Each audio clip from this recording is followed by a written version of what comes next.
آیت الکرسی دراصل اللہ سبحانہ و تعالیٰ کا تعارف ہے کہ کون ہے اللہ، کون ہے خالق، کون ہے رب، کون ہے مالک، کون ہے عبادت کے لائق، اور وہ ایک ہے، اکیلا، اللہ لا الہ الا ہو۔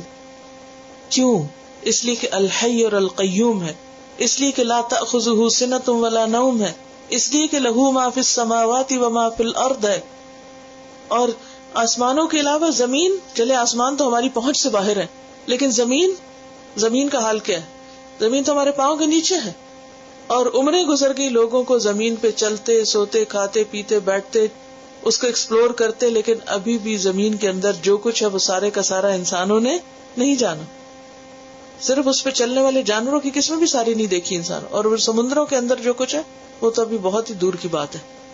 ہر کچھ دن کے بعد ایک نیا کلپ آ جاتا ہے کہ یہ نئی ڈسکوری ہوئی ہے اور یہ نئی مخلوق ہے، یہ فلاں جگہ پر سمندر میں یہ جانور پائے جاتے ہیں۔ ہم نہیں جانتے کہ کیا کچھ ہے، لیکن یہ سب اسی کی ملکیت ہے۔ کسی خاص ٹیریٹری میں کسی خاص حکومت کے تحت اس کا انتظام نہیں آتا، وہ نہیں ان کو کھلاتے، وہ ان کا بندوبست نہیں کرتے۔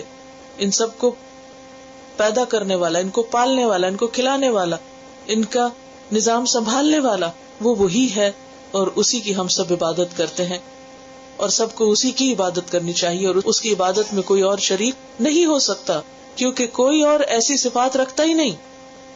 من ذا الذی یشفع عندہ الا باذنہ، کون ہے پھر جو سفارش کرے اس کے پاس مگر اسی کے اذن کے ساتھ، اسی کی اجازت سے۔ یعنی وہ رب ایسا ہے کہ جو صرف اس دنیا کا نہیں، آخرت کا بھی مالک ہے۔ لہذا آخرت میں جب انسانوں کا انجام سامنے آئے گا، ان کے درمیان فیصلہ کرے گا مالک یوم الدین، تو اس وقت کوئی آگے بڑھ کر اللہ کے فیصلے کو بدل نہ سکے گا، کوئی سفارش نہ کر سکے گا مگر وہی جس کو اللہ اجازت دے۔ تو سفارش ہے تو صحیح، شفاعت برحق ہے، لیکن کافر کے حق میں شفاعت نہ ہوگی۔ مومن کے حق میں شفاعت ہو سکتی ہے، کبیرہ گناہ ہے اور غلط کام کیے ہیں، ان کے لیے شفاعت ہوگی، لیکن کس کے بعد ہوگی؟ اللہ کے اذن کے بعد۔ تو اس سے کیا پتہ چلتا ہے کہ الملک یومئذ للہ، بادشاہت اور حکومت اور فیصلے کا اختیار سارے کا سارا اللہ کے پاس ہے، وہی اصل مالک ہے۔ کیوں؟ اس لیے کہ وہی عبادت کے لائق ہے، اور اس لیے کہ وہ عبادت کے لائق ہے۔ یعلم ما بین ایدیہم وما خلفہم، وہ جانتا ہے جو ان کے آگے ہے۔ کن کے؟ لوگوں کے۔ اور آگے سے مراد کیا ہے؟ Present and future. وما خلفہم، اور جو ان کے پیچھے ہے، کیا؟ پاسٹ۔ اور فزیکلی بھی آپ دیکھیں، جو ہمارے سامنے ہے اس کو ہم ایک لمٹ تک دیکھ سکتے ہیں۔ مثلا اس وقت میرے سامنے آپ لوگ بیٹھے ہوئے، پھر دیوار آ جاتی ہے آگے، دیوار کے پار کیا مجھے نہیں معلوم، لیکن اللہ کے لیے ایسی کوئی مشکل نہیں، اس کو پتا ہے کہ میرے سامنے کیا کیا ہے اور دیوار کے پیچھے بھی کیا ہے۔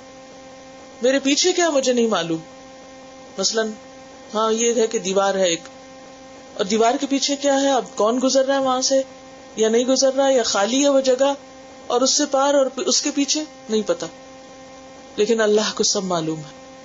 اور نہ صرف یہ کہ جگہ، بلکہ ٹائم کے اعتبار سے بھی، ظرف مکان اور زمان دونوں کے اعتبار سے، مکان کے اعتبار سے بھی سب اللہ کو پتا ہے ہمارے سامنے کیا اور پیچھے کیا، اور زمانے کے اعتبار سے بھی اللہ ہی کو بس پتا ہے کہ ہمارے فیوچر میں کیا لکھا ہے اس نے ہمارے لیے، اور ہمارے ماضی میں کیا گزرا، کل کیا کیا تھا، پرسوں کیا کیا تھا، ایک ہفتہ پہلے، ایک سال پہلے، آج کے دن کیا کیا تھا، ہمیں نہیں یاد، ہمیں نہیں معلوم۔ ہم اپنا کیا ہوا، کہا ہوا، لکھا ہوا خود بھول جاتے ہیں، وہ نہیں بھولتا۔ لہذا جس کا علم اتنا زیادہ ہو وہی عبادت کے لائق ہو سکتا ہے، کوئی اور اللہ کے اس علم میں شریک نہیں۔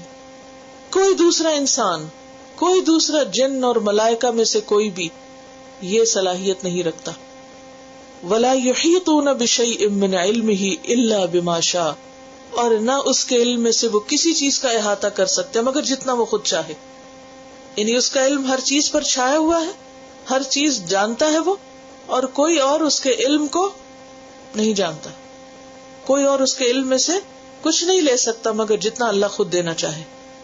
حضرت موسیٰ علیہ السلام اگرچہ اللہ کے نبی تھے لیکن سیکھنے کا بہت شوق رکھتے تھے۔ اللہ تعالیٰ نے ان کو خضر علیہ السلام کے پاس بھیجا اور کہنے لگے کہ میں مدتوں چلتا رہوں گا جب تک کہ میں ان کو پا نہ لوں، اور پھر وہ بہرحال ان کو پا لیے. جب وہ ان سے ملاقات ہوئی تو انہوں نے کہا چلو کشتی پہ سوار ہو کے چلتے ہیں کہیں اور سیکھنے کے لیے.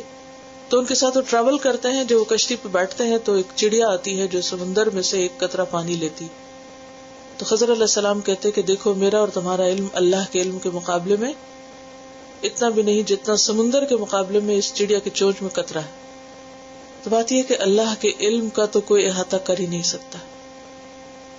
علم ایک قوت ہوتی اور اللہ کا علم ہر چیز سے زیادہ ہے.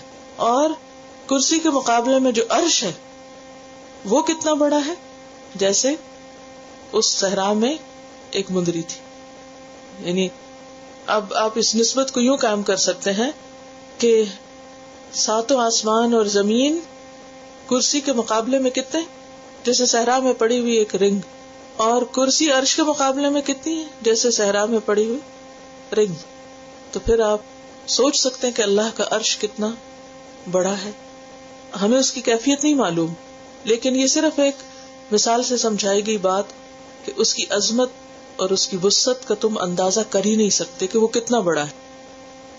وَلَا يَئُودُهُ حِفْظُهُمَا, اور نہیں اس کو تھکاتی ان دونوں کی حفاظت. کس کی؟ آسمان و زمین کی. وَهُوَ الْعَلِيُّ الْعَظِيمُ. بس اس کو پہچاننے کے لیے دو لفظ یاد رکھو کہ وہ کیا ہے.